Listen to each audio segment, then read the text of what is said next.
M ಪ್ರವ್ರಜಂತಮನುಪೇತಮಪೇತಕೃತ್ಯಂ ದ್ವೈಪಾಯನಂ ವಿರಹಕಾತರ ಆಜುಹಾವ ಪುತ್ರ ಇತಿ ತನ್ಮಯತಯಾ ತರವೋಪಿ ನೇದುಃ ತಂ ಸರ್ವಭೂತಹೃದಯಂ ಮುನಿಮಾನತೋಸ್ಮಿ ಯಸ್ಯಾನುಭಾವಮಖಿಲಶ್ರುತಿಸಾರಮೇಕಮಧ್ಯಾತ್ಮದೀಪಮತಿತಿತೀರ್ಷತಾಂ ತಮುಂಧಂ ಸಂಸಾರಿಣಾಂ ಕರುಣಯಾಃ ಪುರಾಣಗುಹ್ಯಂ ತಂ ವ್ಯಾಸಸೂನುಮುಪಯಾಮಿ ಗುರುಂ ಮುನೀನಾಂ ನಾರಾಯಣಂ ನಮಸ್ಕೃತ್ಯ ನರಂ ಚೈವ ನರೋತ್ತಮಂ ದೇವೀಂ ಸರಸ್ವತೀಂ ವ್ಯಾಸಂ ತತೋ ಗ್ರಂಥಮುದೀರಯೇ. ಮಾತರ್ಮೇ ಮಾತರಿಶ್ವನ್ ಪಿತರತುಲಗುರೋ ಭ್ರಾತರಿಷ್ಟಾಪ್ತಬಂಧೋ ಸ್ವಾಮಿನ್ ಸರ್ವಾಂತರಾತ್ಮನ್ನಜರಜರಯಿತರ್ಜನ್ಮ ಮೃತ್ಯಾಮಯಾನಾಂ ಗೋವಿಂದೇ ದೇಹಿ ಭಕ್ತಿಂ ಭವತಿ ಚ ಭಗವನ್ನೂರ್ಜಿತಾಂ ನಿರ್ನಿಮಿತ್ತಾಂ ನಿರ್ವ್ಯಾಜಾಂ ನಿಶ್ಚಲಾಂ ಸದ್ಗುಣಗಣಬೃಹತೀಂ ಶಾಶ್ವತೀಂ ಆಶುದೇವ. ಹರಿ ಓಂ. ವಾನಪ್ರಸ್ಥಾಶ್ರಮದಲ್ಲಿ ಇರುವವರು ಹೇಗೆ ಸಾಯೋದು ಅನ್ನೋದನ್ನು ಶಾಸ್ತ್ರದಲ್ಲಿ ನಿರೂಪಣೆ ಮಾಡಿದ್ದಾರೆ.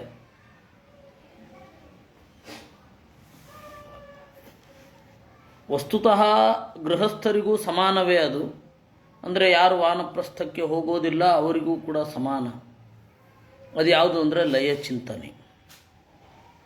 ಸಾಯುವ ಕಾಲದಲ್ಲಿ ಏನನ್ನು ಚಿಂತನೆ ಮಾಡಬೇಕು ಅಂತ ವಸ್ತುತಃ ಅದನ್ನು ಪ್ರತಿ ರಾತ್ರಿ ಚಿಂತನೆ ಮಾಡಿ ಮಲಗಬೇಕು ಅಂತ ಹೇಳಿ ಸಂಪ್ರದಾಯದಲ್ಲಿರುವಂಥದ್ದು. ಇದು ನಾವು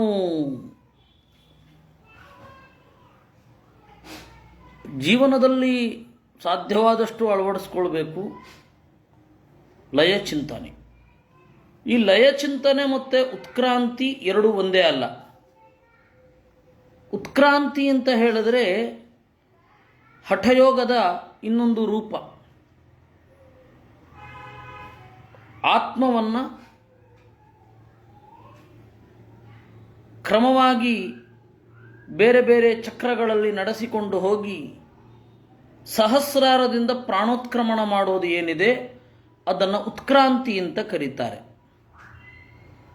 ಎಲ್ಲರಿಗೂ ಉತ್ಕ್ರಾಂತಿ ವಿಹಿತ ಅಲ್ಲ. ಎಲ್ಲರೂ ಹಠಯೋಗದಿಂದಲೇ ದೇಹ ಬಿಡಬೇಕು ಅಂತ ಇಲ್ಲ. ಭಕ್ತಿ ಅನ್ನೋದು ಉತ್ಕಟವಾಗಿ ಇದ್ದರೆ ಸಾಕು. ಉತ್ಕ್ರಾಂತಿ ಅಂತನ್ನೋದು ದೇಹ ಬಿಡಲಿಕ್ಕೆ ಕಾರಣ ಆಗಲೇಬೇಕು. ದೇಹ ಬಿಡಬೇಕಾದ್ರೆ ಉತ್ಕ್ರಾಂತಿಯ ಮೂಲಕವೇ ಬಿಡಬೇಕು ಅಂತ ಹೇಳಿ ನಿಯಮ ಇಲ್ಲ. ದೇವರ ಭಕ್ತಿ ಅನ್ನೋದು ಮುಖ್ಯ. ಹೇಗೆ ದೇಹ ಬಿಟ್ಟರೂ ಪರವಾಗಿಲ್ಲ. ಅದಕ್ಕೆ ವೇದವ್ಯಾಸರು ಬ್ರಹ್ಮಸೂತ್ರಗಳಲ್ಲಿ 3ನೇ ಅಧ್ಯಾಯದಲ್ಲಿ ಕೇವಲ ಉತ್ಕ್ರಾಂತಿ ಅಂತನ್ನೋದೇ ಮುಕ್ತಿ ಸಾಧನ ಅಲ್ಲ, ಎಲ್ಲರೂ ಹಠಯೋಗದಿಂದಲೇ ದೇಹವನ್ನು ಬಿಡಬೇಕು ಅಂತ ನಿಯಮ ಇಲ್ಲ ಅಂತ ಬರೆದಿದ್ದಾರೆ. ಅವರು ಯಾಕೆ ಹಾಗೆ ಬರೆದರು? ಎಲ್ಲರೂ ಹಠಯೋಗದ ಮೂಲಕ ದೇಹತ್ಯಾಗ ಮಾಡಿದ್ರೆ ಒಳ್ಳೆಯದು ಅಂತ ಭ್ರಮಿಸಬಾರದು ಅಂತ. ಇನ್ನೂ ಒಂದು ಪ್ರಶ್ನೆ ಇವತ್ತೋ ನೆನ್ನೆ ಕಾಣುತ್ತೆ. ಒಂದು ಫೋರಂನಲ್ಲಿ ಚರ್ಚೆ ನಡೀತಾ ಇತ್ತು. ಅಲ್ಲಿ ದೇವತೆಗಳು ಮನುಷ್ಯರಾಗಿದ್ದಾಗ, ಅಂದರೆ ಅವತಾರ ತಾಳಿದಾಗ ಉತ್ಕ್ರಾಂತಿ ಮಾರ್ಗದಿಂದಲೇ, ಅಂದರೆ ತಲೆಯನ್ನು ಸೀಳಿ ಅವರು ಮೇಲ್ಗಡೆ ಹೋಗ್ತಾರೆ, ಪ್ರಾಣ ಬಿಡ್ತಾರೆ. ಹಾಗೆ ಪ್ರಾಣ ಬಿಟ್ಟರೆ ಮುಕ್ತಿಯಲ್ಲಿ ಸುಖ ವಿಶೇಷ ಅಂತ ಆ ತರಹ ಎಲ್ಲೂ ಹೇಳಲಿಲ್ಲ. ಈ ಚರ್ಚೆಗೆ ಅಧ್ಯಕ್ಷರಾಗಿ ಪಾಪ ಒಬ್ಬರು ಸ್ವಾಮಿಗಳಿದ್ದರು.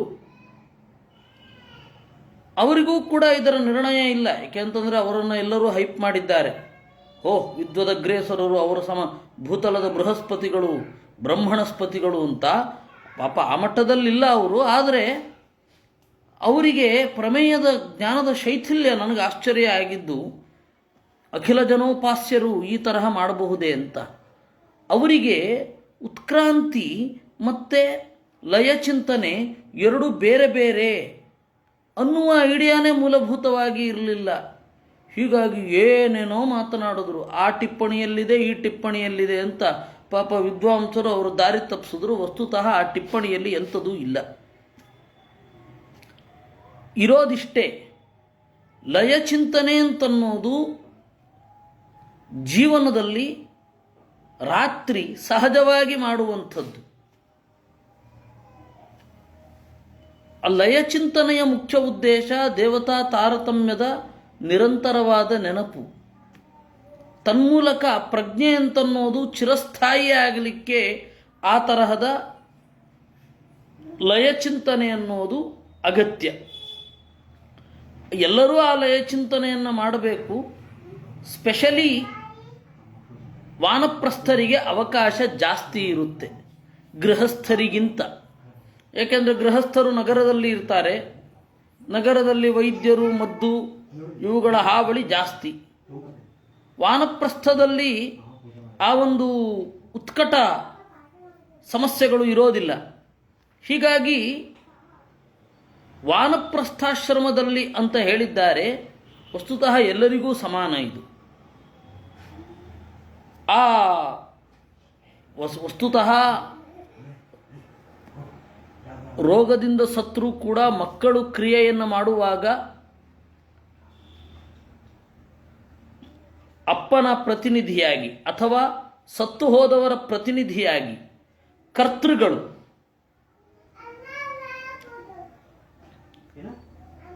ಏನು ಹೇಳಿದ್ದಾರೆ? ಕರ್ತೃಗಳು ಯಾವ ಮಂತ್ರವನ್ನು ಉಚ್ಚಾರ ಮಾಡಬೇಕು ಅಂತ ಹೇಳಿದ್ದಾರೆ. ಆ ಮಂತ್ರಗಳಲ್ಲಿ ಇದೇ ಕ್ರಮ ಇರೋದು, ಲಯಚಿಂತನೆಯೇ ಇರುವಂಥದ್ದು. ಆ ಲಯಚಿಂತನೆಯನ್ನು ನಾವೇ ಮಾಡ್ತಾ ಇದ್ದರೆ ಮುಂದಿನವರು ಮಾಡ್ತಾರೋ ಬಿಡ್ತಾರೋ ನಮಗೆ ಖಾತ್ರಿ ಇಲ್ಲ. ಕೇವಲ ಮಂತ್ರ ಹೇಳ್ಕೊಂಡು ಹೋಗಬಹುದು. ಮಂತ್ರವನ್ನು ಹೇಳುವಾಗ ಅವರಿಗೆ ಬೇರೆ ಬೇರೆ ತಲೆಯಲ್ಲಿ ಇರಬಹುದು. ಇದೆಲ್ಲ ಸಮಸ್ಯೆ. ಅದರಿಂದ ನಾವು ರೂಢಿಸಬೇಕಾದದ್ದು, ನಾವು ರೂಢಿಸಿಕೊಳ್ಳಬೇಕಾದದ್ದು ಲಯಚಿಂತನೆ. ಆ ಲಯಚಿಂತನೆ ಅದನ್ನು ಇಲ್ಲಿ ನಿರೂಪಣೆ ಮಾಡ್ತಾರೆ. ಏನದು ಲಯಚಿಂತನೆ? ಖೇಖಾ ನಿವಾಯವು ನಿಶ್ವಾಸಂ ತೇಜಸಿ ಊಷ್ಮಾಣಮಾತ್ಮವಾನ್. ಖೇ ಖಾನಿ, ದೇವತೆಗಳಿಗೆ ಉತ್ಕ್ರಾಂತಿ ಇಲ್ಲ. ಲಯಚಿಂತನೆ ಅವರ ಮೇಲಿನವರಿಗೆ ಇರುತ್ತೆ. ವಸ್ತುತಸ್ತು ಲಯಚಿಂತನೆ ಅನ್ನೋದು ಅವ್ರಿಗಿಲ್ವೇ ಇಲ್ಲ. ಯಾಕೆಂದರೆ ಅವರು ದೇಹವನ್ನು ಬಿಡಬೇಕಾದ್ರೆ ಬ್ರಹ್ಮದೇವರ ಜೊತೆಗೆ ದೇವರ ವಿಶೇಷವಾದ ರೂಪಗಳನ್ನು ಅನುಸಂಧಾನ ಮಾಡ್ತಾ ಆಯಾ ತತ್ವಗಳಲ್ಲಿರುವ ದೇವರ ರೂಪವನ್ನು ಸಾಕ್ಷಾತ್ತಾಗಿ ಕಾಣ್ತಾ ಮುಂದೆ ಪಾಸಾಗ್ತಾ ಇರ್ತಾರೆ. ನಾವು ಅದನ್ನು 2ನೇ ಸ್ಕಂಧದಲ್ಲಿ ನೋಡಿದ್ದೇವೆ. ತಥೋ ವಿಶೇಷಂ ಪ್ರತಿಪದ್ಯ ನಿರ್ಭಯ ತೇನಾತ್ಮನಾಪೋನಲ ಮೂರ್ಧ್ನಿಚತ್ವರನ್ ಅಂತ. ಈ ಹಿನ್ನೆಲೆಯಲ್ಲಿ ದೇವತೆಗಳಿಗೆ ಉತ್ಕ್ರಾಂತಿ ಇಲ್ಲ, ಲಯಚಿಂತನೆ ಬೇಕಿಲ್ಲ. ಲಯಚಿಂತನೆ ಇರೋದು ಮನುಷ್ಯರಿಗೆ ಮಾತ್ರ. ದೇವತೆಗಳಿಗೆ ಇದ್ದರೂ ಕೂಡ ಅದು ಅಂಶತಃ ಲಯಚಿಂತನೆ. ಇವಾಗ ರುದ್ರದೇವರು ದೇಹವನ್ನು ಬಿಡುವಾಗ ಅವರು ಉಳಿದದ್ದನ್ನೆಲ್ಲ ಯಾಕೆ ಚಿಂತನೆ ಮಾಡ್ತಾರೆ? ಪಾರ್ವತಿ ನನ್ನ ವಶಳಿದ್ದಾಳೆ ಅಂತೇನು ಚಿಂತನೆ ಮಾಡೋಲ್ಲ. ಬಿಂಬ ಪ್ರತಿಬಿಂಬ ರೂಪಗಳನ್ನು ಚಿಂತನೆ ಮಾಡಿಕೊಂಡು ಬ್ರಹ್ಮದೇವರ ಜೊತೆಗೆ ನಡ್ಕೊಂಡು ಹೋಗ್ತಾರೆ. ಅವ್ರದ್ದು ಒಂಥರಹ ದೇಹ ಬಿಡೋದು ಅಂತ ಅದು ಬಹಳ ಸಹಜವಾದ ಕ್ರಿಯೆ. ಅನಿಚ್ಛೆಯಿಂದ ಬಿಡೋದಿಲ್ಲ, ಕಾಲಪಕ್ವ ಆಗಿರುತ್ತೆ. ಜ್ಞಾನಪೂರ್ವಕವಾಗಿ ದೇಹ ಬಿಡ್ತಾರೆ. ಅಲ್ಲ, ದೇವತೆಗಳು ಅವತಾರ ಮಾಡಿದಾಗ ಲಯಚಿಂತನೆ ಮಾಡ್ತಾರೇನೋ ಅನ್ನೋದಕ್ಕೂ ಅವಕಾಶ ಇಲ್ಲ. ಯಾಕೆ ಅಂತ ಹೇಳಿದರೆ, ಯುದ್ಧ ಕಾಲದಲ್ಲಿ ಎಲ್ಲರೂ ಕೂಡ ಹೋರಾಟ ಮಾಡ್ತಾ ಸತ್ತದ್ದು. ಕೃಷ್ಣಾವತಾರ ಕಾಲದಲ್ಲಿ ರಾಮಾವತಾರ ಕಾಲದಲ್ಲಿ ದೇವತೆಗಳೆಲ್ಲರೂ ಕೂಡ ರಾಮಾವತಾರ ಕಾಲದಲ್ಲಿ ದೇವತೆಗಳು ರಾಮದೇವರ ಜೊತೆಗೆ ಮುಕ್ತಿಯನ್ನು ಹೊಂದಿದ್ದು, ಅವರವರ ಜಾಗವನ್ನು ಹೊಂದಿದ್ದು, ಮುಕ್ತಿ ಅಲ್ಲ, ಅವರವರ ಜಾಗವನ್ನು ಹೊಂದಿದ್ದು. ಆಗ ದೇಹಗಳನ್ನೆಲ್ಲ ಸೆರೆಯೂ ನದಿಯಲ್ಲಿ ಬಿಟ್ಟರು ಅಂತ ಉಂಟು.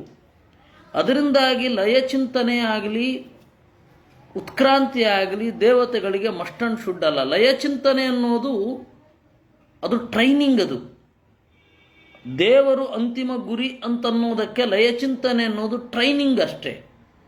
ಲಯಚಿಂತನೆ ಮಾಡಿಯೇ ಹೋಗಬೇಕು ಅವರೆಲ್ಲ ಅಂತ ಅಲ್ಲ. ಇನ್ನು ನಾವು ಮನುಷ್ಯರು, ಅವರು ಹಾಗೇ ಹೋಗಬೇಕು. ಮನುಷ್ಯರು ಮತ್ತು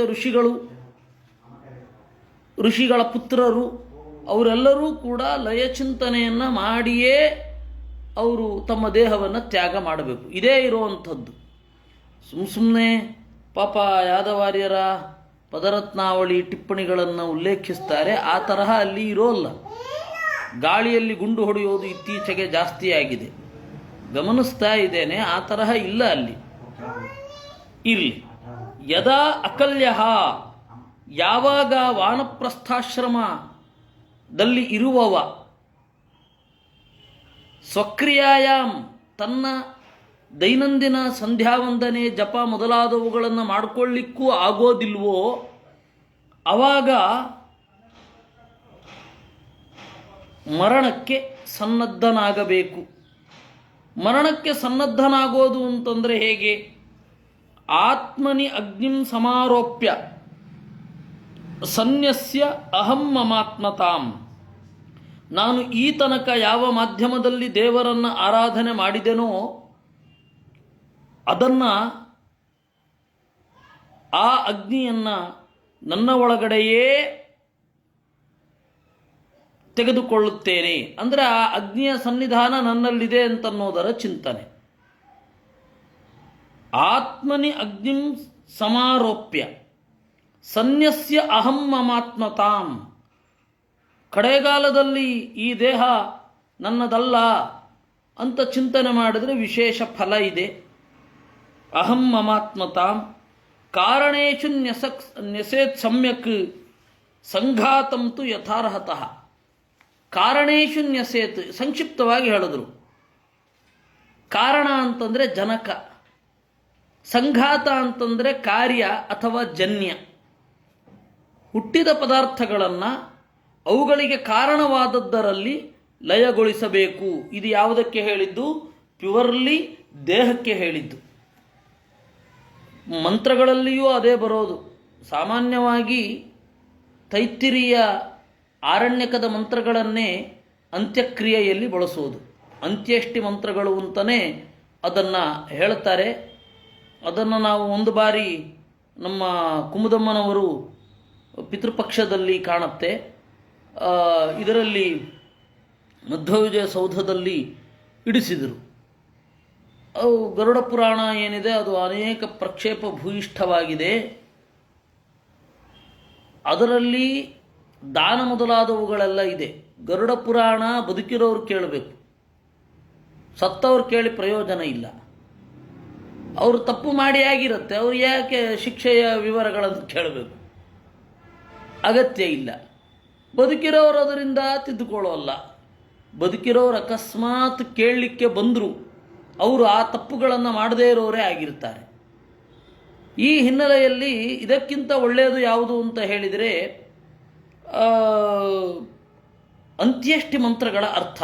ಏಕೆಂದರೆ ಪುರೋಹಿತರು ಮಂತ್ರಗಳನ್ನು ಹೇಳಿಕೊಂಡು ಹೋಗ್ತಾರೆ. ಅದರ ಅರ್ಥ ನಮಗೆ ಅನುಸಂಧಾನ ಇದ್ದರೆ ಅದು ಒಳ್ಳೆ ಭಕ್ತಿ ಬರುತ್ತೆ. ಅದು ನಿಜವಾದ ಶ್ರಾದ್ದ ಆಗತ್ತೆ, ಶ್ರದ್ಧಾಂಜಲಿ ಅದಾಗತ್ತೆ. ಅದೇನು ಅನ್ನೋದನ್ನು ನಾವಲ್ಲಿ ನೋಡಿದ್ದೇವೆ. ಅಲ್ಲಿ ನೋಡಿದ್ದನ್ನು, ಅಲ್ಲಿಯ ಮಂತ್ರಗಳಿದೆ, ಆ ಮಂತ್ರಗಳ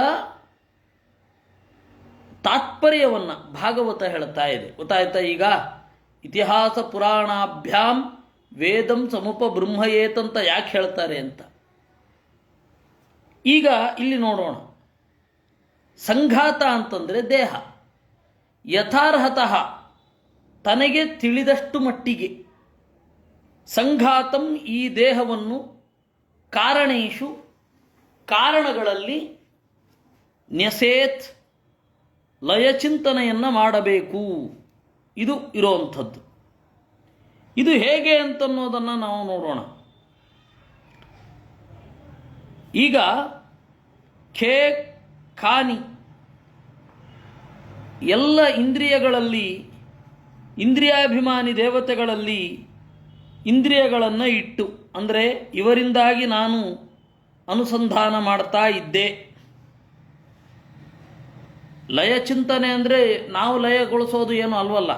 ಈಗ ವಾಕ್ತತ್ವ ವಾಗಭಿಮಾನಿನಿಯಾದ ಉಮಾದೇವಿ ಮನೋಭಿಮಾನಿಯಾದ ಸದಾಶಿವನಲ್ಲಿ ಲಯ ಹೊಂದುತ್ತಾಳೆ. ಸದಾಶಿವನಲ್ಲಿ ಲಯ ಹೊಂದುತ್ತಾಳೆ ಅಂತ ಹೇಳಿ ನಾವು ಹೇಳಿದ ಕೂಡಲೇ ಅಕಸ್ಮಾತ್ ಅವಳೇನಾದರೂ ಲಯ ಹೊಂದಿದರೆ ಜಗತ್ತಿನ ಜನರಿಗೆ ಆಡಲಿಕ್ಕೆ ಮಾತೇ ಇಲ್ಲ ಅಂತ ಆಗ್ತದೆ. ಹೌದಾ? ಮತ್ತು ನಾವೊಬ್ಬರೂ ಹಾಗೆ ಲಯ ಚಿಂತನೆ ಮಾಡಿದ್ರೆ ಉಳಿದವರು ಬದುಕೋದು ಬೇಡವಾ? ಉಳಿದವರು ಬದುಕ್ತಾರೆ ತಾನೇ. ಅದಕ್ಕೆ ಆಚಾರ್ಯರು ಹೇಳಿದ್ರು, ಕಾರ್ಯಸ್ಯ ಕಾರಣಲಯ ಜ್ಞಾನ ಮಾತ್ರಂ ವಿಲಾಪನಂ. ಲಯಚಿಂತನೆ ಲಯಗೊಳಿಸೋದು ಅಂತಂದರೆ ಈ ತತ್ವದ ವಶದಲ್ಲಿ ಇದೆ ಅಂತ ಚಿಂತನೆ ಮಾಡೋದನ್ನೇ ಲಯಚಿಂತನೆ ಲಯಗೊಳಿಸೋದು ಅಂತ ಹೇಳ್ತಾರೆ ಅಂತ ಆಚಾರ್ಯರು ಹೇಳಿದ್ರು. ಅದನ್ನು ನಾವು 2ನೇ ಸ್ಕಂಧದಲ್ಲಿ ನೋಡಿದ್ದೇವೆ. 1ನೇ ಸ್ಕಂಧ ಪರೀಕ್ಷಿತ್ ರಾಜ ಸಾಯುವುದಕ್ಕೆ ತಯಾರಾದಾಗ ಇಬ್ಬರ ಸಾವನ್ನು ಕೇಳ್ತಾನೆ. ಒಂದು ತನ್ನ ಪಿಜ್ಜನಾದ ಧೃತರಾಷ್ಟ್ರ, ಅವನು ಹೇಗೆ ಅನುಸಂಧಾನ ಮಾಡಿ ಸತ್ತ ಅಂತ. ಇನ್ನೊಂದು ಧರ್ಮರಾಜ, ಅವನ ಲಯ ಚಿಂತನೆ ಹೇಗಿತ್ತು ಅಂತ. ಈ 2 ಲಯಚಿಂತನೆಗಳಲ್ಲಿ ಅವನು ಲಯಚಿಂತನೆಗಳನ್ನು ಕೇಳ್ತಾನೆ. ಹಾಗೆ ತಾನು ಯಾವ ರೀತಿ ಸಾವನ್ನು ಹೊಂದಬೇಕು ಅನ್ನುವ ಬಗೆಗೆ ವಿರಾಟ್ ರೂಪದ ಪ್ರಸಂಗದಲ್ಲಿ ಸಾಧಕನೋರ್ವ ತನ್ನ ಶರೀರವನ್ನು ಹೇಗೆ ಬಿಡಬೇಕು ಅಂತ ಕೇಳೋದು 2ನೇ ಸ್ಕಂಧದಲ್ಲಿ ಬರುತ್ತೆ. ಸರಿ, ಲಯಚಿಂತನೆ ಆಯಿತು. ಸೃಷ್ಟಿ ಯಾವುದು? 3 ಮತ್ತು 4ನೇ ಸ್ಕಂಧದಲ್ಲಿ. ಆಮೇಲೆ ಈ ಭೂಮಂಡಲದ ವಿನ್ಯಾಸ ಮತ್ತು ನಮ್ಮ ದೇಹದ ಒಂದು ವಿನ್ಯಾಸ, ಎರಡನ್ನೂ ಕೂಡ ಜೊತೆಯಾಗಿ 5ನೇ ಸ್ಕಂಧದಲ್ಲಿ ಕೇಳುವಂಥದ್ದು. ಇದನ್ನು ಹೊತ್ತ ಮನುಷ್ಯರ ನಡೆ ಇತ್ಯಾದಿಗಳು 6ನೇ ಸ್ಕಂಧದಲ್ಲಿ ನಾವು ನೋಡುವಂಥದ್ದು. ಇದಾದ ಮೇಲೆ ಸತ್ವಗುಣ, ರಜೋಗುಣ, ತಮೋಗುಣಗಳ ವಿಚಿತ್ರವಾದ ಉಬ್ಬರವಿಳಿತಗಳನ್ನು 7ನೇ ಸ್ಕಂಧದಲ್ಲಿ ಕಾಣುವಂಥದ್ದು. ಇಷ್ಟು ಕ್ರಮವಾಗಿ ಇದೆ.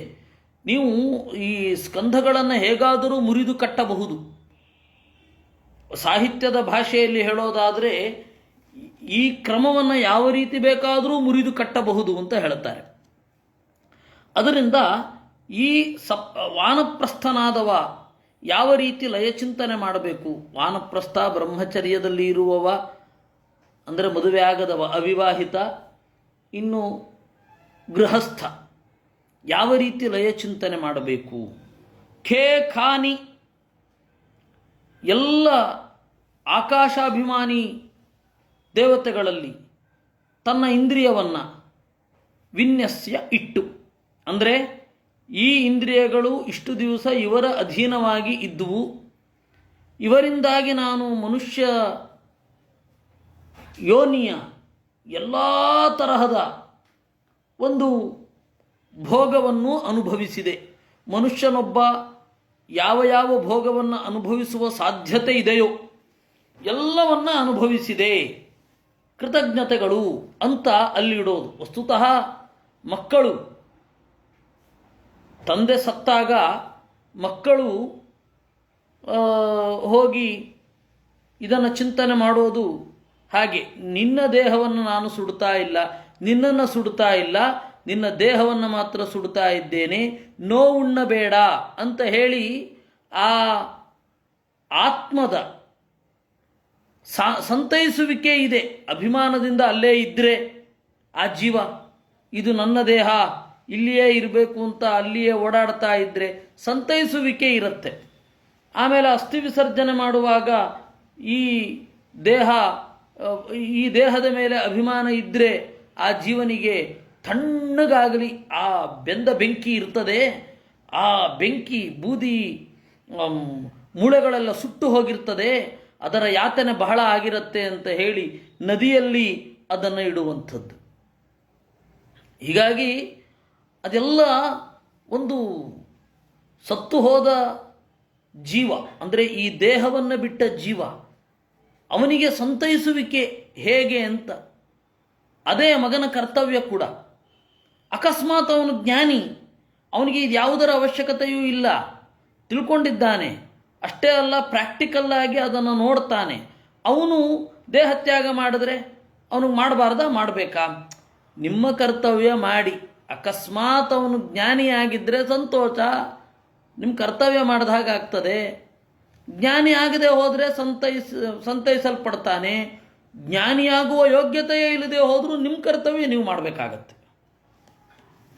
ಇಷ್ಟು ವಿಚಾರಗಳು ಉಂಟು ಅಲ್ಲಿ. ಅದರಿಂದಾಗಿ ಖೇ ಖಾನಿ ವಾಯೌ ನಿಶ್ವಾಸಂ, ಈ ತನಕ ನಾನು ಉಸಿರಾಡ್ತಾ ಇದ್ದೆ, ಉಸಿರನ್ನು ತೆಗೆದುಕೊಳ್ತಾ ಇದ್ದೆ, ಆ ಉಸಿರಿನ ಮೂಲಕ ಉಳಿದೆಲ್ಲ ಚಟುವಟಿಕೆಗಳು ಸಾಧ್ಯ ಆಗ್ತಾ ಇತ್ತು. ಈ ನಿಶ್ವಾಸ ಉಚ್ಛ್ವಾಸ ಇದು ವಾಯುವಿನಲ್ಲಿ ಇದೆ. ತೇಜಸ್ಸಿ ಊಷ್ಮಾಣಂ, ಮೈಯಲ್ಲಿರುವ ಟೆಂಪ್ರೇಚರ್ ಏನಿದೆ ಅದನ್ನು ತೇಜಸ್ಸಿನಲ್ಲಿ ನಾನು ಇಡ್ತಾ ಇದ್ದೇನೆ. ಅವನು ಕೊಟ್ಟಿದ್ದು ಇಷ್ಟು ದಿವಸ ಅನುಭವಿಸಿದ್ದೇನೆ.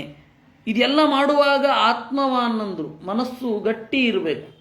ಯಾರಿಗೆ ಮನಸ್ಸು ಗಟ್ಟಿ ಇರೋದಿಲ್ಲ ಅವನಿಗೆ ಈ ತರಹ ಅನುಸಂಧಾನವೇ ಮಾಡಲಿಕ್ಕಾಗೋದಿಲ್ಲ, ಕೇಳಲಿಕ್ಕೆ ಕೂಡ ಆಗೋದಿಲ್ಲ. ಯಾರಿಗೆ ಮನಸ್ಸು ಇಷ್ಟು ಗಟ್ಟಿ ಇರೋದಿಲ್ಲ ಅವರು ಮೊದಲು ಕೇಳಲಿಕ್ಕಾಗಲ್ಲ, ಇನ್ನೂ ಗಟ್ಟಿ ಇದ್ದರೆ ಮಾಡಲಿಕ್ಕಾಗತ್ತೆ. ಹೀಗಾಗಿ ಆತ್ಮವಾನಂದರು. ಅಪ್ಸು ಅಸೃಕ್ ಶ್ಲೇಷ್ಮಪ್ಪು ಯಾನಿ, ನೀರಿನ ಔಟ್ಕಮ್ ಏನು, ಈ ದೇಹದಲ್ಲಿ ಏನಾಗಿತ್ತು, ರಕ್ತ, ಕಫ ಮತ್ತು ಕೀವು, ಇವುಗಳೆಲ್ಲ ನೀರಿನ ಔಟ್ಕಮ್. ಇದು ನೀರಿನ ಕಾರ್ಯ, ಇದಕ್ಕೆ ಕಾರಣವಾದದ್ದು ನೀರು ಅಂತ ಚಿಂತನೆ ಮಾಡಿ ಕ್ಷಿತೌ ಶೇಷಂ ಯಥೋದ್ಭವಂ, ಆಮೇಲೆ ಈ ದೇಹದಲ್ಲಿ ಏನು ಉಳಿದಿರುತ್ತೆ, ಇಂದ್ರಿಯಗಳಾಯಿತು, ಆಮೇಲೆ ಉಸಿರಾಯಿತು, ಬಾಡಿ ಟೆಂಪ್ರೇಚರ್ ಆಯಿತು, ಆಮೇಲೆ ರಕ್ತ ಮತ್ತು ನೀರು, ಕಫ ಆಯಿತು, ಕೀವು ಆಯಿತು, ಆಮೇಲೆ ಉಳಿದದ್ದು ಅದು ಭೂಮಿಯಲ್ಲಿ ಲಯಗೊಳಿಸಬೇಕು. ಇಷ್ಟು ಹೊರಗಡೆಯ ಆಕಾರದ ಕಾರ್ಯ, ಕಾರಣ, ಭಾವ, ಚಿಂತನೆ. ಇನ್ನು ಒಳಗಡೆ ಹೋಗಬೇಕು. ವಾಚಮಗ್ನೌ ಸವಕ್ತವ್ಯಂ ಇಂದ್ರೇ ಶಿಲ್ಪಂ ಕರಾವಪಿ ಪದಾನಿ ಗತಿಭಿರ್ವಿಷ್ಣು ರತ್ಯೋಪಸ್ಥಂ ಪ್ರಜಾಪತೌ. ವಾಚಂ ಅಗ್ನೌ, ವಾಕ್ ಏನಿದೆ ಅದನ್ನು ಅಗ್ನಿಯಲ್ಲಿ ಲಯಗೊಳಿಸಬೇಕು. ವಾಚಮಗ್ನೌ, ವಾಕ್ತತ್ವ ಅಂತ ಏನಿರುತ್ತೆ ಅದನ್ನು ಅಗ್ನಿಯಲ್ಲಿ, ಯಾಕೆಂದರೆ ಇದು ಸೂಕ್ಷ್ಮ, ಇಲ್ಲಿಯ ತನಕ ಹೇಳಿದ್ದು ಸ್ಥೂಲ. ಈಗ ಒಳಗಡೆ ಹೇಳತಕ್ಕಂಥದ್ದು ವಾಕ್, ಅದು ಎಲ್ಲರಿಗೂ ಬರುವಂಥದ್ದಲ್ಲ, ಹೇಳಲೇಬೇಕಾದದ್ದು ವಕ್ತವ್ಯ. ಅದರಿಂದ ಕೂಡಿರುವ ಮಾತನ್ನು ಅಗ್ನಿಯಲ್ಲಿ ಲಯಗೊಳಿಸಬೇಕು. ಅಂದರೆ ಅಗ್ನಿ ನಮಗೆ ಇಷ್ಟು ದಿವಸ ಮಾತನಾಡಲಿಕ್ಕೆ ಕೊಟ್ಟ ಅಂತ.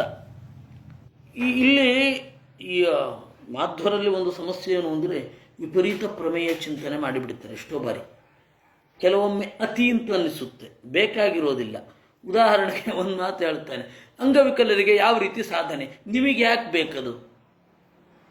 ನಿಮಗೆ ಅಂಗ ಸರಿ ಇದೆಯಾ, ಸಾಧನೆ ಮಾಡಿ ಅದ್ರ ಬಗ್ಗೆ ಯಾಕೆ ತಲೆ ಕೆಡಿಸ್ಕೊಳ್ತೀರಾ? ಈ ಅತಿಗಳು ಎಲ್ಲೆಲ್ಲೋ ತೊಗೊಂಡು ಹೊಟ್ಟೋಗ್ಬಿಡುತ್ತೆ. ನಾವು ಸಾಧನೆ, ತಲೆ ಸಮ ಇರೋರು ಸಾಧನೆ ಮಾಡಲಿಕ್ಕೆ ಹೇಳಿದ್ದಾರೆ, ತಲೆ ಸಮ ಇಲ್ಲದೆ ಇರೋರಿಗೆ ಸಾಧನೆ ಬಗ್ಗೆ ನೀವ್ಯಾಕೆ ತಲೆ ಕೆಡಿಸ್ಕೊಳ್ಬೇಕು? ಅದಕ್ಕೆ ದೇವರಿದ್ದಾನೆ, ಅವನು ಅದನ್ನು ನೋಡ್ಕೊಳ್ತಾನೆ. ನಮಗೆ ಯಾಕೆ ಬೇಕು ಅದೆಲ್ಲ? ಯಾರೋ ಒಬ್ಬರು ಬಹಳ ಗಾಢವಾಗಿ ತಲೆ ಕೆಡಿಸ್ಕೊಳ್ತಾ ಇದ್ರು, ಇದು ನಪುಂಸಕರಲ್ಲಿ ಈ ದೇವರನ್ನು ಹೇಗೆ ಚಿಂತನೆ ಮಾಡಬೇಕು ಅಂತ ಯೋಚನೆ ಮಾಡ್ತಾ ಇದ್ದೀನಿ. ನೀವ್ಯಾಕೆ ತಲೆ ಕೆಡಿಸ್ಕೊಳ್ತೀರಾ ಅದ್ರ ಬಗ್ಗೆ? ನಮಗೆ ಸಾಧನೆ ಮಾಡಲಿಕ್ಕೆ ಅವಕಾಶ ಮಾಡಿಕೊಟ್ಟಿದ್ದಾನೆ, ಅಷ್ಟೇ ಮಾಡಿ, ಚಿಂತನೆ ಮಾಡಿ. ಅದು ಬಿಟ್ಟು ಉಳಿದದ್ದೆಲ್ಲ ಯಾಕೆ? ಈ ಅತಿಯಾದ ಪ್ರಮೇಯ ಚಿಂತನೆ, ಅತಿಯಾಗಿ ಏನೇನೋ ಯೋಚನೆ ಮಾಡೋದು ನಮ್ಮನ್ನು ಕೆಲವೊಮ್ಮೆ ಹಿಂದೆ ಎಳೆದು ಬಿಡುತ್ತೆ. ಬೇಕಿಲ್ಲ ಅವೆಲ್ಲ. ಎಷ್ಟೋ ಬಾರಿ ಆ ಮಂತ್ರದಲ್ಲಿ ನೋಡಿ, ಶ್ರಾದ್ದದ ಮಂತ್ರದಲ್ಲಿ ಏನು ಬರುತ್ತೆ ಅದನ್ನಷ್ಟೇ ಚಿಂತನೆ ಮಾಡಿದ್ರೆ ಸಾಕು. ಯಾವ್ಯಾವ ಭಗವದ್ ರೂಪ, ಹಲ್ಲುಜ್ಜು ಬೇಕಾದರೆ ಯಾವ ಭಗವದ್ ರೂಪ, ದಂತದ ಕಡ್ಡಿಯಲ್ಲಿ ಯಾವ ಭಗವದ್ ರೂಪ, ನೀರು ಹಾಕ್ಕೊಳ್ಬೇಕಾದ್ರೆ ಯಾವ ಭಗವದ್ ರೂಪ, ಯಾಕವೆಲ್ಲ? ಬೇಕಿರದ ಸಂಗತಿ ಅದೆಲ್ಲ, ಬೇಕಿಲ್ಲ ಅದು. ಅಲ್ಲಿ ಏನು ಹೇಳಿದೆ ಅಷ್ಟು ಸಾಕು. ಶ್ರಾದ್ದದಲ್ಲಿ ಏನು ಮಂತ್ರ ಇದೆ ಆ ಮಂತ್ರದ ಅರ್ಥ ತಿಳ್ಕೊಂಡ್ರೆ ಸಾಕು. ಪಿತೃಂತರ್ಯಾಮಿ ಜನಾರ್ದನ ವಾಸುದೇವ ಪ್ರಿಯತಾಮ್, ಅದು ನಿಮ್ಮ ತಲೆಗೆ ಬಂದರೆ ಸಾಕು, ಒಂದು ಲೈನ್ ಬಂದರೂ ಸಾಕು. ಮಾಧ್ವರಲ್ಲಿರುವ ದೊಡ್ಡ ಡ್ರಾಬ್ಯಾಕ್ ಅಂದರೆ ಇದೊಂದು, ಅತಿಯಾದ ಪ್ರಮೇಯ ಚಿಂತನೆ, ಬೇಕಿಲ್ಲ ಅದು. ವಾಚಮಗ್ನಂ ಸವಕ್ತವ್ಯಂ, ವಾಚಂ ಅಗ್ನೌ ಸವಕ್ತವ್ಯಂ, ಇಂದ್ರೇ ಶಿಲ್ಪಂ ಕರಾವಪಿ. ಇನ್ನು ಇಂದ್ರ ಅವನು ಕುಶಲಾಭಿಮಾನಿ ದೇವತೆ, ಸ್ಕಿಲ್ ಸೆಟ್, ಅದನ್ನು ಅಭಿಮಾನಿಸ್ತಾನೆ.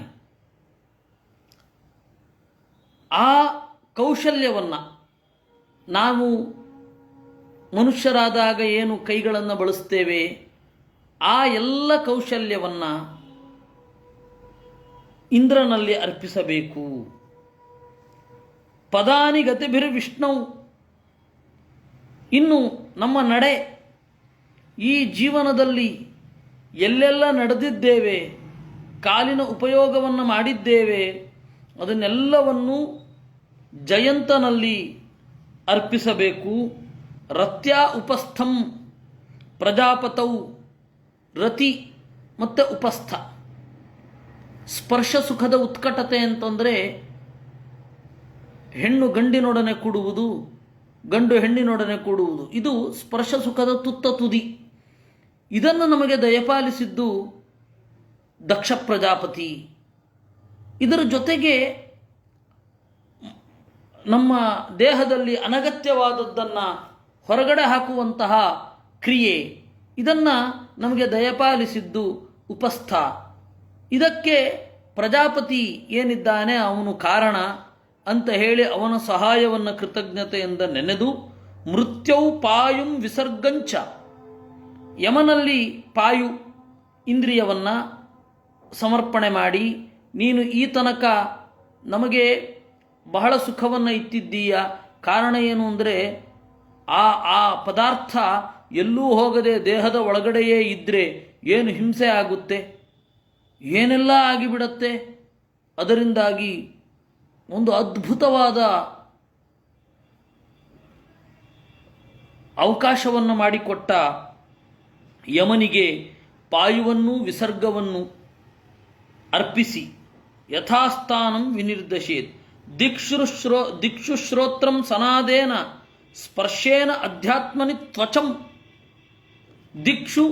ದಿಕ್ಕುಗಳಲ್ಲಿ ಕಿವಿಯನ್ನು ಇಡಬೇಕು, ಅಂದರೆ ಅಶ್ವಿದೇವತೆಗಳಲ್ಲಿ ಕಿವಿಯನ್ನು ಸಮರ್ಪಣೆ ಮಾಡಬೇಕು. ನೀವು ಕೇಳುವ ಶಕ್ತಿ ಕೊಟ್ಟಿದ್ದರಿಂದ ನಾನು ಗ್ರಹಿಸಿದೆ, ಕೇಳುವ ಶಕ್ತಿಯನ್ನೇ ಕೊಡದೆ ಹೋದರೆ ಗ್ರಹಣ ಹೇಗೆ? ಅದರಿಂದ ದಿಕ್ಷುಶ್ರೋತ್ರಂ ಸನಾದೇನ ಸ್ಪರ್ಶೇನ ಅಧ್ಯಾತ್ಮನಿ ತ್ವಚಂ. ನಾವು ಈ ತನಕ ಸ್ಪರ್ಶ ಸುಖವನ್ನು ಅನುಭವಿಸಿದ್ದೇವೆ, ಅತ್ಯಂತ ಪ್ರಿಯರಾದವರನ್ನು ಮುಟ್ಟಿ ಸಂತೋಷ ಪಡ್ತೇವೆ. ಅತ್ಯಂತ ಪ್ರಿಯವಾದದ್ದು ಮುಟ್ಟುವ ಸುಖವೇ, ಹೀಗಾಗಿ ಮಕ್ಕಳನ್ನು ಮುಟ್ಟಿ ಖುಷಿ ಪಡ್ತೇವೆ. ಹೀಗಾಗಿ ಅದನ್ನು ಅಧ್ಯಾತ್ಮನಿ ತ್ವಚಂ ನಾವು ವಾಯುವಿನಲ್ಲಿ ಸಮರ್ಪಣೆಯನ್ನು ಮಾಡ್ತೇವೆ, ಚರ್ಮೇಂದ್ರಿಯದ ಸಮೇತ. ಅಪ್ಸು ಪ್ರವೇಶಯೇ ಜಿಹ್ವಾಂ ಘ್ರೇಯೈರ್ಘ್ರಾಣಂ ಕ್ಷಿತೌ ನ್ಯಸೇತ್ ಮನೋರಥೈಶ್ಚಂದ್ರೇ ಬುದ್ಧಿಂ ಬೋಧ್ಯೈ ಕವೌ ಪರೆ. ಇನ್ನು ಜಿಹ್ವಾತ್ಮನೇ ವರುಣಾಯ ನಮಃ, ನಾಲಿಗೆಯ ಸುಖವನ್ನು ಕೊಟ್ಟಿದ್ದು. ನಾಲಿಗೆಯ ಸುಖವನ್ನು ಕೊಟ್ಟಿದ್ದು ವರುಣ, ಹೊರಗಡೆಯಿಂದ ನೀರನ್ನು ಕೊಟ್ಟಿದ್ದಾನೆ. ನೀವು ಸ್ಫುಟವಾಗಿ ತತ್ವನ್ಯಾಸ ಮಾತೃಕಾನ್ಯಾಸ ಅಂತ, ಈ ತತ್ವನ್ಯಾಸ ಇದೆಯಲ್ಲ ಅದು ಅತ್ಯಂತ ಮುಖ್ಯವಾದದ್ದು. ತತ್ವನ್ಯಾಸವನ್ನು ಸುಮ್ಮನೆ ಒಂದು ನಿಮಗೆ ಹೇಳುತ್ತೇನೆ. ತತ್ವನ್ಯಾಸ ಅಂತನ್ನೋದು ಬಹಳ ಪ್ರಬಲ. ಅದರ ಉಪದೇಶ ತೆಗೆದುಕೊಳ್ಬೇಕಾದ್ರೆ ಒಂದು ಸರ್ತಿ ನನ್ನ ಜೀವನದಲ್ಲಿ ಆಗಿದ್ದನ್ನು ಹೇಳ್ತಾ ಇರೋದು. ಉಪದೇಶ ತೆಗೆದುಕೊಳ್ಬೇಕಾದ್ರೆ ಸನ್ಯಾಸಿಗಳ ಹತ್ರ ತಗೊಳ್ಳೋದು, ಸನ್ಯಾಸಿಗಳ ಹತ್ರ ತಗೊಳ್ಳೋದು ಬಹಳ ಡೇಂಜರಸ್. ಯಾಕೆ ಅಂತಂದರೆ ಅವರಿಗೆ ಸಂಹಾರ ಕ್ರಮದಲ್ಲಿ ನ್ಯಾಸ, ನಮಗೆ ಸೃಷ್ಟಿ ಕ್ರಮದಲ್ಲಿ ನ್ಯಾಸ. ಪೂಜೆ ಮಾಡುವಾಗ ಮತ್ತು ಒಬ್ಬ ಶಿಷ್ಯನಲ್ಲಿ ಅದನ್ನು ಅನುಸಂಧಾನ ಮಾಡುವಾಗ ಸೃಷ್ಟಿ, ಸ್ಥಿತಿ, ಲಯ ಮೂರು ತರಹದ ನ್ಯಾಸವನ್ನು ಹೇಗೆ ಬಳಸಬೇಕು ಅಂತ ಆಚಾರ್ಯರು ತಂತ್ರಸಾರ ಸಂಗ್ರಹದಲ್ಲಿ ನಿರೂಪಣೆ ಮಾಡ್ತಾರೆ. ಸಾಮಾನ್ಯವಾಗಿ ಗೃಹಸ್ಥರು ಪ್ರಧಾನವಾಗಿ ಸ್ಥಿತಿನ್ಯಾಸ ಸೃಷ್ಟಿನ್ಯಾಸವನ್ನು ಮಾಡಬೇಕು, ಸನ್ಯಾಸಿಗಳು ಲಯನ್ಯಾಸವನ್ನು ಮಾಡಬೇಕು. ನಾನು ಬಹಳ ಗಡಿಬಿಡಿಯಲ್ಲಿದ್ದಾಗ ಸ್ವಾಮಿಗಳ ಹತ್ರ ಕೇಳಿದ್ದೆ ತತ್ವನ್ಯಾಸವನ್ನು ಹೇಳಿ ಅಂತ. ಅವರು ಮಾಡೋ ಕ್ರಮದಲ್ಲಿ ಕೊಟ್ಬಿಟ್ಟಿದ್ದಾರೆ. ಅದು ಮನಸ್ಸಿಗೆ ಬರದೇ ಆದ ಪ್ರಮಾದ. ಅದು ಮನಸ್ಸಿಗೆ ತಗೊಂಡು ಇದು ಹೀಗಾಗಬೇಕು ಅಂತ ಆಗಿದ್ದಲ್ಲ, ಅದು ಹಾಗೆ ಆಯಿತು. ಆ ಲಯ ನ್ಯಾಸವನ್ನು ಬಹಳ ಕಾಲದವರೆಗೆ ಮಾಡ್ತಾ ಬಂದೆ. ಅದರಿಂದಾಗಿ ಬಹಳ ಸಮಸ್ಯೆ ಆಯಿತು ನನಗೆ. ಆಮೇಲೆ ಅದನ್ನು ತಿದ್ದುಕೊಳ್ಳುವ ಅಷ್ಟೊತ್ತಿಗೆ ಸಾಕು ಬೇಕಾಯಿತು. ಅದರಿಂದಾಗಿ ಅದರಲ್ಲೊಂದು ಎಚ್ಚರ ಇರಬೇಕು. ತತ್ವನ್ಯಾಸ, ಆ ತತ್ವನ್ಯಾಸ ಅನ್ನೋದು ಲಯಚಿಂತನೆಗೆ ಮೂಲ ಪ್ರೇರಣೆ ಆಗುತ್ತೆ. ಲಯಚಿಂತನೆಗೆ ಮೂಲ ಸ್ತಂಭ ಯಾವುದು ಅಂತಂದರೆ ತತ್ವನ್ಯಾಸ. ಈಗ ಆ ದೇವತೆಗಳು ಯಾವುದನ್ನು ಮಾಡಬೇಕು?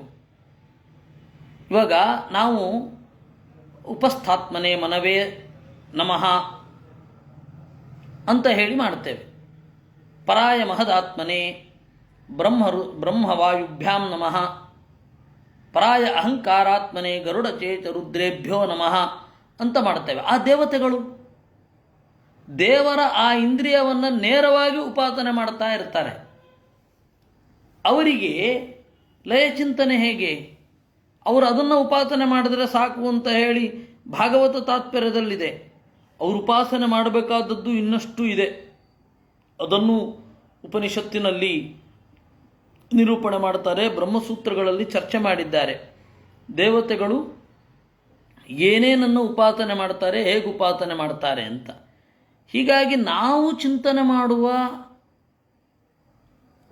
ಬಗೆ, ಉತ್ಕ್ರಾಂತಿಯನ್ನು, ದೇಹವನ್ನು ಬಿಡಬೇಕಾದ್ರೆ ಹೀಗೆ ಬಿಡಬೇಕು ಅಂತನ್ನುವ ಹಠಯೋಗಗಳಿಗೆ ವಿಹಿತವಾದ ಕ್ರಿಯೆ ಏನಿದೆ ಅದು ಎಲ್ಲ ಮನುಷ್ಯರಿಗೂ ಕಾಮನ್ನಲ್ಲ. ಹಠಯೋಗದಿಂದ ದೇಹತ್ಯಾಗ ಮಾಡೋದು ಉತ್ಕ್ರಾಂತಿ ದೇವತೆಗಳಿಗಿಲ್ಲ ಅಂತ ಹೇಳಿದ್ದಾರೆ. ಅದರಿಂದಾಗಿ ಇದನ್ನು ಇಷ್ಟು ಮಾತ್ರ ಸ್ವೀಕಾರ ಮಾಡಿದ್ರೆ ಸಾಕು. ಇನ್ನು ಘ್ರೇಯೈ ಘ್ರಾಣಂ, ನಾವು ಪರಿಮಳವನ್ನು ಸ್ವೀಕಾರ ಮಾಡುವಾಗ ಬಹಳ ಆನಂದದಿಂದ ಸ್ವೀಕಾರ ಮಾಡ್ತೇವೆ. ಪರಿಮಳ ಭರಿತವಾದ ಜಾಗದಲ್ಲಿ ಇರಲಿಕ್ಕೆ ಇಷ್ಟಪಡ್ತೇವೆ. ಅದನ್ನು ಕ್ಷಿತ್ಯಭಿಮಾನಿಗಳಾದ ಧರ ಮತ್ತು ಶನೈಶ್ಚರ ಅವರಲ್ಲಿ ಸಮರ್ಪಣೆ ಮಾಡಬೇಕು. ಮನೋರಥೈಶ್ಚಂದ್ರೇ ಬುದ್ಧಿಂ ಬೋಧ್ಯೈ ಕವೌ ಪರೇ. ಇನ್ನು ಮನೋರಥಗಳು, ನಮ್ಮೆಲ್ಲ ಬಯಕೆಗಳು, ಅದನ್ನು ಚಂದ್ರನಲ್ಲಿ ಲಯಗೊಳಿಸಬೇಕು, ಚಂದ್ರನಲ್ಲಿ ಸಮರ್ಪಣೆ ಮಾಡಬೇಕು.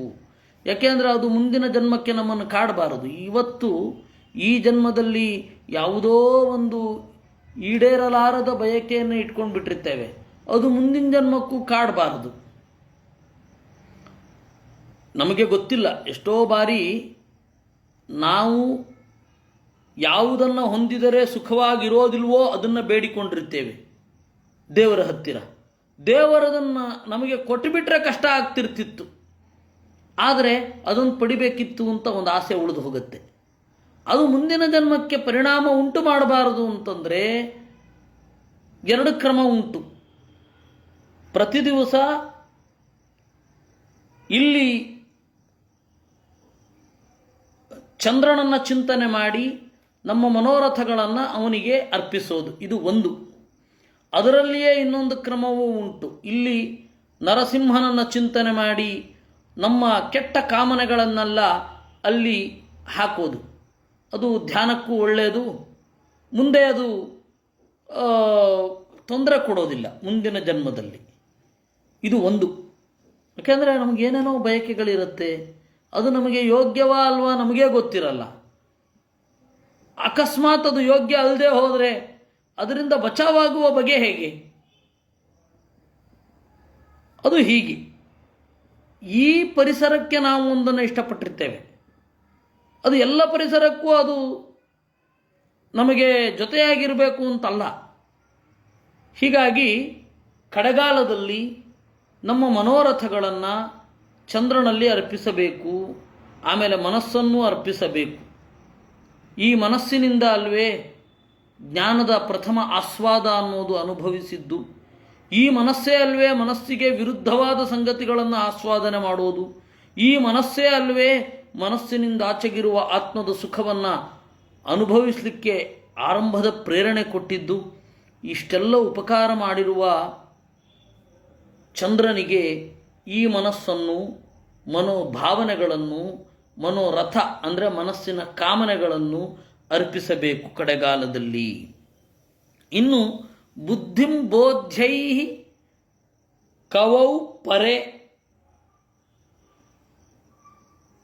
ಬುದ್ಧಿಂ ಬೋಧ್ಯೈ ಏನೆಲ್ಲ ತಿಳ್ಕೊಂಡಿರ್ತೇವೆ ಇಡೀ ಜನ್ಮದಲ್ಲಿ, ಬುದ್ಧಿಗೆ ಮಥನ ಮಾಡಿ ಮಾಡಿ ಮಾಡಿ ಮಾಡಿ ಮಾಡಿ ಅದರಲ್ಲಿರುವ ಸಾರವನ್ನು ತೆಗೆದಿರ್ತೇವೆ.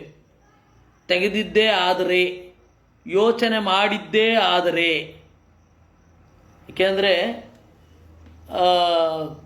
ನಿಶ್ಚಿತವಾದ ಪ್ರಜ್ಞೆ, ಆ ಪ್ರಜ್ಞೆಯ ಒಡನಾಟ ಇದ್ದು ಭಾವನೆಯನ್ನು ಬ್ಯಾಲೆನ್ಸ್ ಮಾಡೋದು ಬಹಳ ಕಷ್ಟ. ಹಾಗೆ ಮಾಡಬೇಕು. ಬೋಧ್ಯೈಹಿ ತೀರ್ಮಾನ ಮಾಡಬೇಕಾದ ವಿಷಯಗಳ ಜೊತೆಗೆ ಬುದ್ಧಿಯನ್ನು ಪರೇ ಕವೌ ಕವಿಯಲ್ಲಿ ಅರ್ಪಿಸಬೇಕು. ಕವಿ ಅಂದರೆ ಯಾರು? ಆಚಾರ್ಯರು ಹೇಳಿದ್ರು ಪರಕವಿ ಬೃಹಸ್ಪತಿ ಅಂದರೆ ಇಲ್ಲಿ ಬೃಹಸ್ಪತಿ. ತತ್ವನ್ಯಾಸ ಮಾಡುವಾಗ ಪರಾಯ ಶಬ್ದಾತ್ಮನೇ ಅಂತ ಹೇಳಿ ಬೃಹಸ್ಪತಿಯನ್ನು ಚಿಂತನೆ ಮಾಡುವಂಥದ್ದು. ಇಲ್ಲಿ ಈ ಪ್ರಸಂಗದಲ್ಲಿ ಕವಿ ಅಂತಂದರೆ ಬೃಹಸ್ಪತಿ, ಅವನಲ್ಲಿ ನಾವು ಅರ್ಪಿಸಬೇಕು. ಕರ್ಮಣಿ ಅಧ್ಯಾತ್ಮನಾ ರುದ್ರೇ, ಕರ್ಮಾಣಿ ಅಧ್ಯಾತ್ಮನಾ ರುದ್ರೇ ಯದಹಂ ಮಮತಃ ಕ್ರಿಯಾ. ರುದ್ರನಲ್ಲಿ ಎಲ್ಲ ಕ್ರಿಯೆಗಳನ್ನು ಅರ್ಪಿಸಬೇಕು ಕಡೆಗಾಲದಲ್ಲಿ. ಯಾಕೆ ಅಂತಂದರೆ ಮನಪೂರ್ವಕವಾಗಿ ನಾವು ಕ್ರಿಯೆ ಮಾಡಿರ್ತೇವೆ. ಇದು ನನ್ನದು ಅಂತನ್ನುವ ಅಭಿಮಾನ ಬರದೇ ಹೋದರೆ ಆ ಕ್ರಿಯೆಯಲ್ಲಿ ತೊಡಗೋದೇ ಸಾಧ್ಯ ಇಲ್ಲ. ನನ್ನದು ಅನ್ನುವ ಅಭಿಮಾನ ಬರದೇ ಹೋದರೆ ಈ ದೇಹಕ್ಕಾಗಿ ಏನನ್ನೂ ಮಾಡಿಕೊಳ್ಳೋದೇ ಇಲ್ಲ. ಈ ದೇಹಕ್ಕಾಗಿ ಮಾಡಿಕೊಳ್ಳುವಾಗ ದೇವರ ಅರ್ಪಣೆ ಅಂತ ಹೇಳಿ ದೇವರಿಗೆ ಮಾಡೋದು, ದೇವರ ಮಹಿಮೆಯನ್ನು ಅನುಸಂಧಾನ ಮಾಡುವುದು. ಅದರಿಂದಾಗಿ ರುದ್ರನಲ್ಲಿ ಅರ್ಪಿಸಬೇಕು. ಕರ್ಮಾಣಿ ಅಧ್ಯಾತ್ಮನಾ ರುದ್ರೇ ಯದಹಂ ಮಮತಃ ಕ್ರಿಯಾ. ನಾನು ಮತ್ತು ನನ್ನದು ಅಂತನ್ನುವ ಪ್ರಜ್ಞೆ ಏನಿರುತ್ತೆ, ಆ ಎಲ್ಲ ಪ್ರಜ್ಞೆಯಿಂದ ಮೂಡಿದ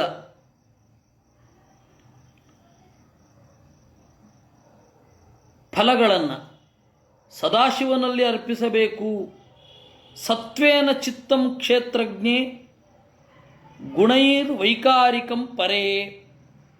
ಸತ್ವದಿಂದ ಚಿತ್ತವನ್ನು ಕ್ಷೇತ್ರಜ್ಞನಲ್ಲಿ ಅರ್ಪಿಸಬೇಕು. ಇದು ಕಡೆಯ ಸ್ಟೇಟ್ಮೆಂಟ್.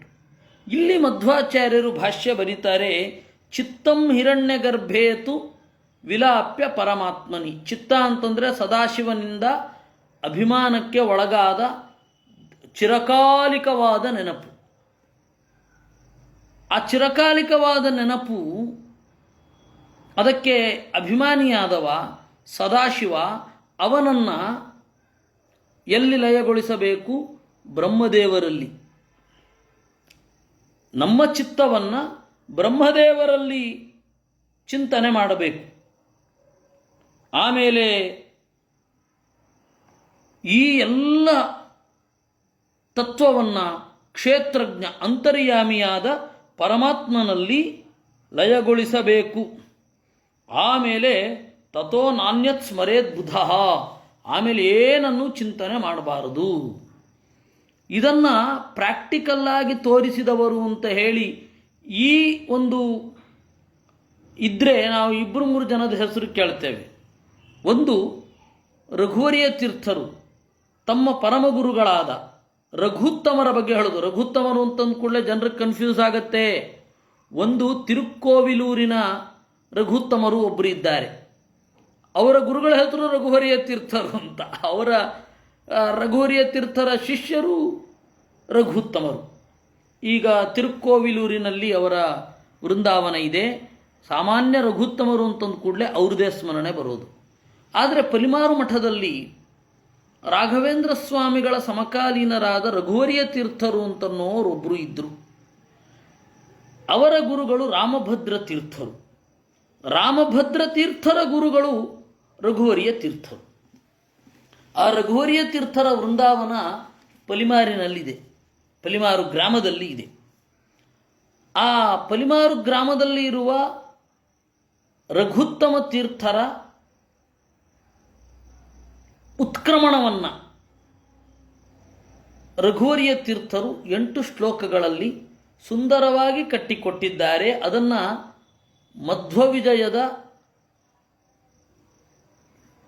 ಟೀಕೆ ಮುದ್ರಿಸುವಾಗ ಆರಂಭದಲ್ಲಿ ಕೊಟ್ಟಿದ್ದಾರೆ. ರಘುವರಿಯ ತೀರ್ಥರು ವೇದಾಂಗ ತೀರ್ಥರ ಪದಾರ್ಥ ದೀಪಿಕಾವನ್ನು ಲಿಪಿಬದ್ಧಗೊಳಿಸಿದ್ದಾರೆ. ಏಕೆಂದರೆ ವೇದಾಂಗ ತೀರ್ಥರು ಬಹಳ ಸೀನಿಯರ್. ಅವರು ನಾರಾಯಣ ಪಂಡಿತಾಚಾರ್ಯರು ಅಜ್ಜ ಆಗಿದ್ದಾಗ ವೇದಾಂಗ ತೀರ್ಥರು ಸಣ್ಣ ಹುಡುಗ, ಅಷ್ಟು ಹತ್ತಿರ.